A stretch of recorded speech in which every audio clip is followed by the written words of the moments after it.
Yesterday at the briefing, shortly before the Knesset voted on these two bills that deal with UNRWA use, once again reiterated the U.S. position that they shouldn't do it, and that the law shouldn't be passed, and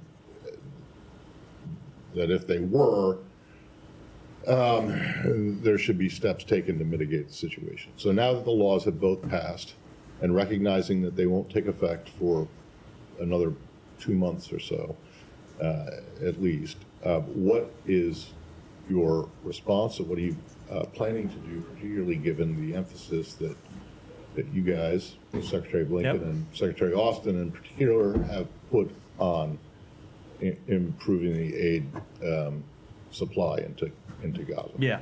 Let me start by just reiterating that we are deeply troubled by this legislation. It could shutter UNRWA operations in the West Bank, in Gaza, in East Jerusalem. It poses risks for millions of Palestinians who rely on UNRWA for essential services, including health care and primary and secondary education. UNRWA, of course, plays a critical role in providing services to Palestinians in Gaza, the West Bank, and throughout the wider region, and particularly in Gaza. They play a role right now that, at least today, cannot be filled by anyone else. They are a key partner in delivering food, water, and other humanitarian assistance to civilians in Gaza that wouldn't have anyone else to get it from if UNRWA were to go away. So we have made clear our concerns over this bill. We have made clear our opposition to this bill. As the Secretary said in his letter, and as I reiterated yesterday, there could be consequences under U.S. law and U.S. policy for the implementation of this legislation. We are going to engage with the government of Israel in the days ahead about how they plan to implement it. We're going to watch and see if there are legal challenges to the law and if there's any impact by those legal challenges. And then we'll make our decisions after looking at all of those factors. All right. Could I ask you about back on UNRWA? The Norwegian government today said that it's going to go to the International Court of Justice, see if Israel has actually legal obligations to let in aid, and specifically the context of UNRWA. Does the U.S. have any comment on that move by the Norwegians and the ICJ? I don't have any comment on that move, but they certainly have a legal obligation to allow humanitarian assistance in and not to erect roadblocks to humanitarian assistance to people in Gaza. And we've made that clear since the outset of this conflict. And a great number of our engagements with the government of Israel have been around ensuring that they do let humanitarian assistance in and that they do ensure that humanitarian assistance gets to the people that need it. And that is precisely one of our major concerns about this legislation. I should be clear, by the way, it's not our only concern about this legislation. We also support the work that UNRWA does outside of Gaza. We support the work they do in the West Bank. We support the work that they do in the broader region to deliver humanitarian services to Palestinians. But the work is absolutely critical and irreplaceable in Gaza right now. And we made clear before the passage of this legislation, and it remains true, that there are potential policy and legal implications to this legislation being implemented, and we're going to be in conversation with the government of Israel about that. Sure. I wonder if you've got anything to say about the Israeli strike today in Gaza. I think the latest death toll that we've reported is nearly 100 by eyewitness accounts. Many, if not most, appear to be civilians, children. I know you don't speak for the government of Israel, but as Israel's, you have anything to say about this? We are deeply concerned by the loss of civilian life in this incident. This was a horrifying incident with a horrifying result. I can't speak to the total death toll, but there are reports of 24 children killed in this incident. No doubt a number of them are children who have been fleeing the effects of this war for more than a year now. We have reached out to the government of Israel to ask what happened here. We don't yet know the underlying circumstances. We have not gotten a full explanation from them about what happened. But you step back and look at where we are in this campaign. We are a year into the government of Israel's military campaign in Gaza. And Israel has decimated Hamas's military capabilities. It has decimated Hamas's leadership. It has, through its military action, ensured that Hamas does not have the ability to repeat the attacks of October 7th. And all of that, getting to here, came at great cost to civilians in Gaza, which is, of course, often the case when civilians are caught in the crossfire in conflict. And so that tragic cost to civilians continues today, quite notably in this strike, which seems to have claimed significant civilian life. And it is another reminder of why we need to see an end to this war. And so, the Secretary himself also said it last week that he thinks that Israel's strategic goals have largely been met. So why carry out strikes like this, and what's the utility at this point? So you have to take that question to the government of Israel. So I will say that as the Secretary said, yes, their strategic goals have largely been met. Now, there is a strategic goal that remains incredibly important, and that is to return all of the hostages. But as you have heard any number of leaders in our government speak to for some time, from the President to Secretary Blinken to Secretary of Defense Austin, it is critically important, not just to the people of Gaza, but to Israelis and to Israel's own security, that Israel be mindful of achieving larger security, that Israel be mindful of achieving a larger strategic success, and that they be mindful of finding a way to end this campaign in a way that brings the hostages home and in a way that ensures their security, and not just continuing in an endless, perpetual conflict. Just one more, and this has obviously been something you've been asked many times over the past year, but what is the U.S. going to do about it? The U.S. is obviously the major arms supplier to Israel, the major diplomatic supporter of Israel. You said that this incident is horrifying, and while you're trying to address and try to find out more information, what would be the consequences, if any, if the U.S. feels that this was without warrant? It's hard to say it's justified in any case, but if the U.S. decides that this was what it was. Look, so not to get ahead of things, but when it comes to assessing any one individual strike, it's something that we have to be very deliberate about and take time to assess the underlying circumstances to decide whether there was any particular potential legal violation and what the implications of that would be.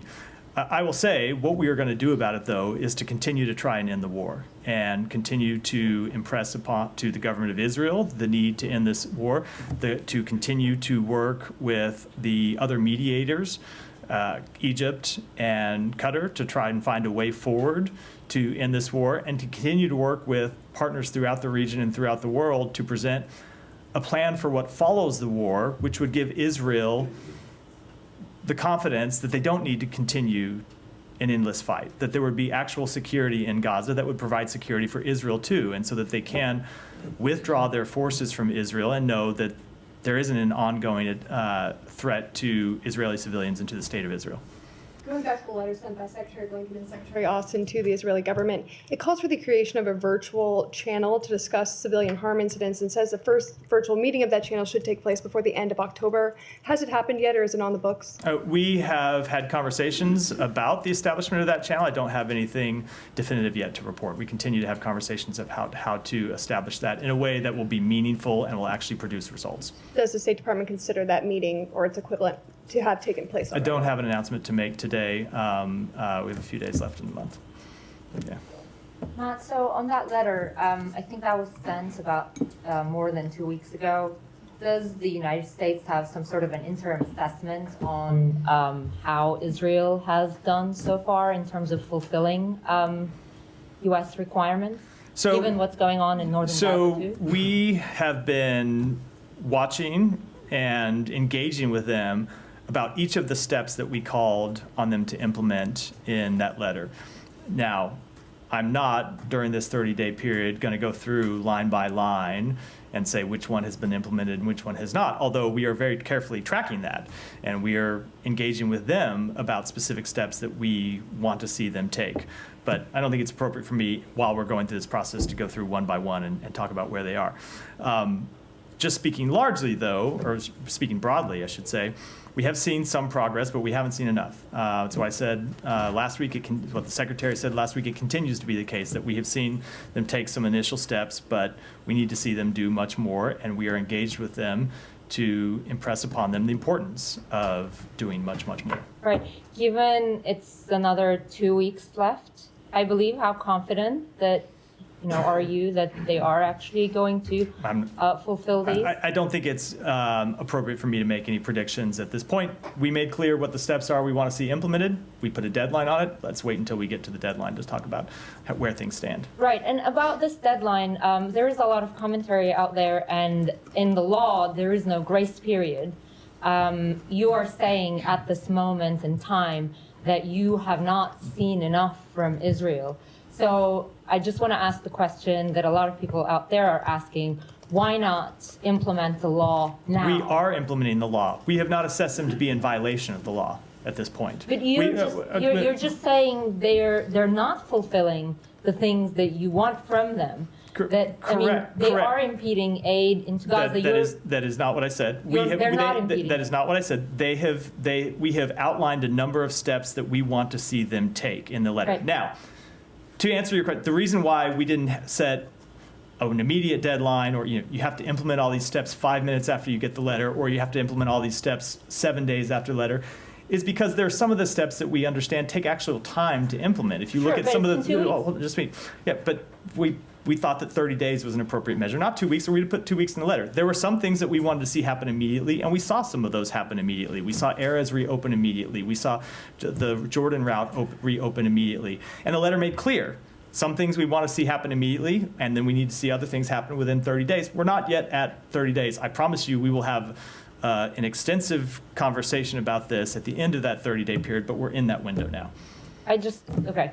But I'm just having trouble understanding how the two things add up, and that is, the Secretary has said, you've said, whatever Israel was doing to ensure more aid goes into Gaza, that has fallen off significantly. There hasn't been a sustained effort, and they have not been doing enough for a sustained period of time. How does that not mean that they are impeding? They're not impeding aid. Like, how can those two things be true at the same because time? we have not judged them to have. So despite the fact that they're not doing enough, we had they haven't not. been impeding aid. So we thought it was appropriate that when we saw the decrease. Look, there are a lot of reasons that aid cannot make it in. Some of them can be intentional. Some of them can be unintentional. Some of them can be bureaucratic, either inside Israel system or inside the UN system. Some can be the effect of criminal looters, who obviously the government of Israel does not control and is not responsible for. And so, given all of those different factors that can go into the result that we saw, and the result that we saw was aid coming down more than 50% from its peak, we made clear that, look, on the things that you can control, on the things that the government of Israel can control, recognizing that you don't control everything, we want to see steps. And at the end of those steps, we will come back and talk about what the results have been. Just one final thing on northern Gaza. When you were answering, I think, Shannon, you talked about this endless cycle that the Israeli military seems to be in right now. So is the U.S. calling the Israeli military to wrap up, to finish what it's doing in northern Gaza now? We want to find a durable end to the war. And I say the durable end to the war is important way to think about it. We've not called on Israel to just withdraw from Gaza and leave a vacuum there, because a vacuum actually doesn't help the Palestinian people, who would be once again living pretty immediately under Hamas's tyranny and would be potentially subject to the same jeopardy that Hamas has put them in for the past year by launching terrorist attacks against Israel.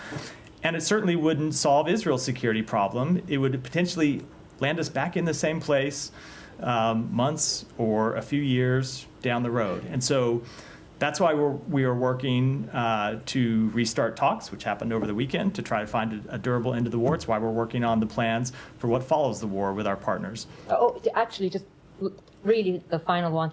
On this special channel or mechanism to talk about civilian harm incidents. You said you're still talking. Can you explain like why it hasn't been set up? I don't have any more to read out today. It's an ongoing discussion between us and the government of Israel, and I just don't have any. So when you say that you raised this particular incident of today with the children killed, yes, you raised it with the U.S. The United States raised it directly with the government. It was of the Israel. ambassador. I'm not going to get into who, but it Okay. was conversations Thanks. from our government to theirs. Just back to Israel and Palestinian territories. There's another deadline coming up for Israel's finance minister to sign off on whether the Palestinian Israeli banks can engage in correspondence. There's concern from the US and also the G7 members, and apparently a letter was sent to Netanyahu expressing concern that Smotrich won't sign off on extending that cooperation and that it could potentially collapse the Palestinian economy. How real is this concern from the US, and can you give us guidance on what the US would do if he decided not to go ahead and extend that? We have been extremely concerned about this. You will recall, of course, that this is not the first time we faced this possibility. Several months ago, that particular minister made threats that he would not extend this particular provision, and we made clear to the government of Israel that that such an action would have severe consequences for the Palestinian economy. It would have severe consequences for Israel's security. It would potentially cause enormous disruption in the West Bank. And that's not in the Palestinians' interest, and it's not in Israel's interest. And we were able to impress upon the government of Israel the incredibly harmful nature of such an action the last time they got up to such a deadline, and convince them to extend it. And we're continuing to impress upon them the same thing this time. I don't want to deal with a hypothetical about what would happen if they didn't extend this provision. It's important that they do. Thank you, Matt. Going back to UNRWA, I mean, I went to UNRWA schools for a while. My wife went to UNRWA schools all her life, and she depended on UNRWA rationing. It is a major part of sustaining the Palestinians in every way. And, trying to, sort of satanize and UNRWA and say that it has done some evil things and so on, goes back before this war. It goes back to 2017 when they stopped the fund. My question to you, you said that, you are deeply troubled by the decision. And you also said that you engage the Israelis. What steps will the United States take to ensure that UNRWA continues to operate? I'm not going to preview anything from here today, Saeed. If you look at the letter that the Secretary sent, he made clear that we're opposed to the passage of this legislation, and he made clear that there could be legal and policy implications to the implementation of that legislation. That remains true. Okay, but you see, because you said that we want to see that aid is properly allowed into the Palestinian areas and so on. But we're not talking about UNRWA. UNRWA is basically, if UNRWA is compromised, the whole aid for the Palestinians, and in fact, their whole, their whole connection with what's going on in the world community, it stops. It's totally compromised. I'm saying that will you, let's say, agree to if UNHCR, for instance, takes over the aid to the Palestinians? Saeed, I can't get into a hypothetical about Let what would me happen. ask you a couple more questions, if you allow me. Now, you said that at one point, I think you said that if there's a vacuum, then Hamas would return and the Palestinians will be under the tyranny of Hamas again. So is the purpose of the war is really to free the Palestinians from Hamas tyranny?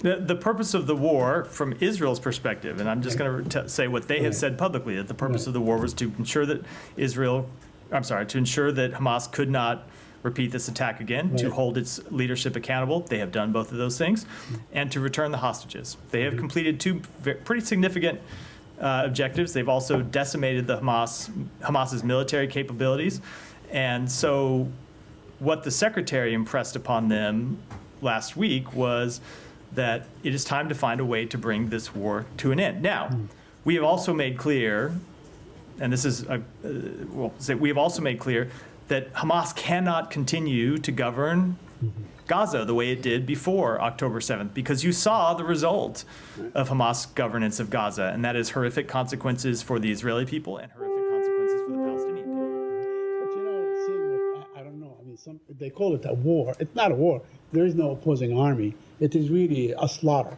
that we have every day. And I don't want to enter into polemics. Saeed, and so on. is the stipulation that there are no Hamas fighters left who are still shooting at the IDF soldiers? Yes, of course there are Hamas Well, fighters. so okay, so like that's so this is, before you rename the conflict or let's just establish facts about what is actually happening. Honestly, what we see day after day is a slaughter. It is a slaughter. I think there will come a time when you guys have to call it exactly what it is, because every day, I asked this question several weeks back about Palestinians get up every day, for another 100 dead, for another 100, and this keeps going on. There is no end in sight. It doesn't seem that Israel has any incentive to basically indulge even in serious talks about a ceasefire. Saeed, the horrific consequences of this war are exactly why we are trying to end it. The very things you just went through, and I would add to the suffering that's going on, the suffering of the hostages and the hostages' families, is for all those reasons that we're trying to end the war, and trying to end the war in a way that ensures peace and security for Israelis and Palestinians in the future. Okay, one last question on the aid. Now, the letter was sent out, I guess, around October 15th, so the deadline is November 15th? I think it was sent November 13th. It was sent October 14th. It was 30 October days. 14th. There's Sorry, 31 days in by October, day. so that might be November 13th. I don't know when you start the count, but there will be a lawyer somewhere in our building who could tell you the answer, the precise answer to that question. So on November 15th, we're going to say the deadline has passed and you have not done. I'm not going our standard. I'm not going to predict what we're going to do, but we made clear in the letter what the deadline was for implementing changes. Maybe you bring that lawyer down to answer some questions from the podium, particularly about how you guys have not been able to come to any conclusion about whether what Israel is doing amounts to violations of international law. Well, there are any number of lawyers in this building who are working on that question, but Well, I know. for better or for worse, it's my worse, it's my job to stand before you all and take questions every day. Sorry, when you say there are a number of lawyers in this building who are working on that question, the State Department lawyers are working on the question of whether or not Israeli military has violated international humanitarian law in Gaza or not? There are State Department lawyers working on that? Of course there are. That's something we've said a number of times, that there are a number of Within what process exactly? I'm not going to get, so Humera, you know the answer to this question because No, but hold on, like- just let me, Humera, let me finish before. You know the answer to this question because you asked it to me before, and I've answered it before. We have a number of ongoing processes to look at the facts of a number of incidents and to make specific assessments Yes, but about I'm those pretty incidents. sure you didn't mention State Department lawyers are looking at it. Of course like there's you said, we have ongoing processes. So the L Bureau is involved. So of course there are lawyers that Humera, first let me just back up and say, there is very little that we do here that doesn't involve lawyers in one way or the other. But of course, when it comes to making judgments about international humanitarian law, of course there are lawyers involved. They're not the only people involved, but yeah, of course they are. And is this part of an atrocity determination process? I'm not going to get into the processes that we have. Can you say you don't have an atrocity No, I'm determination not. process? As I have said to you before, I don't think it's appropriate for me to talk about the underlying processes that we have underway while they're ongoing. Tom. Today to bar the U.S. from reopening the consulate for Palestinians, and I wonder what you make of that. So I was not aware of the passage of that bill. I apologize. I'll have to take that back and get an answer. So apologize. Abby. You said earlier, and this is a hypothetical, but I'm starting with your own hypothetical. If this UNRWA legislation was implemented, A hypothetical on a hypothetical. well, following on yours, if this UNRWA legislation is implemented, just digging down on that, you've described them as irreplaceable, that there's no alternative. So at that point, would you assess that Israel is directly or indirectly impeding the delivery of humanitarian I aid? really can't predict what kind of an assessment we will make in the future. I made clear our concerns over it, and I made clear we're going to watch over the coming days what happens with the implementation of this law, but where we will land, I'm not going to forecast today. And then there are some reports from earlier this week that the IDF detained medical staff within one of the largest hospitals in northern Gaza. The UN said yesterday that they left 2 doctors to take care of hundreds of patients. Is the U.S. Asking Israel about what led them to detain those medical staff, and are you satisfied with their answer? We are asking. I don't have an answer yet. Okay. Yeah. Are you concerned about certainly we would be concerned about the reports of doctors being detained if it prevented doctors from, if there was no reasonable basis for that detention and it was preventing them from carrying out critical life-saving work. Absolutely, we would be concerned about that. But as always, we want to establish the actual facts, and we're looking into it and asking the government of Israel for more information. So there are multiple reports saying that the new appointed head of Hezbollah is in Iran.